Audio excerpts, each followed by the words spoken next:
Prasidėjo nauji gyvatės metai. Išsirink, kuria kryptim norėtum eiti. 3 variantai. 1, 2, 3. Pirmas variantas.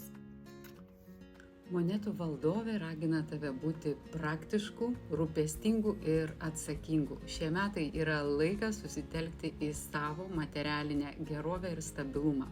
Tačiau nepamiršk ir emocinio balanso. Būk rūpestingas sau ir artimiesiems, valdyk išteklius išmintingai ir su kantrybe.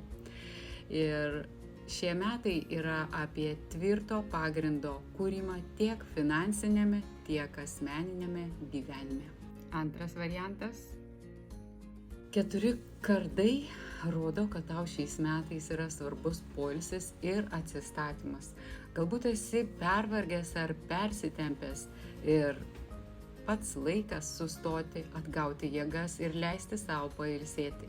Ne visada reikia kovoti, kartais naudinga pasitraukti ir atgauti jėgas, kad galėtum vėl tęsti kelionę su nauja energija. Trečias variantas.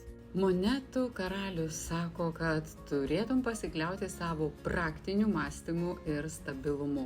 Šie metai yra geriausiai siekti tikslų, tvirtai, atsakingai, pasitelkiant kantrybę, eik link materialinio, emocinio saugumo, būk atsargus, bet ryžtingas. Tai yra laikas, kai nuoseklumas ir atsakomybė tau atneš pačius geriausius rezultatus.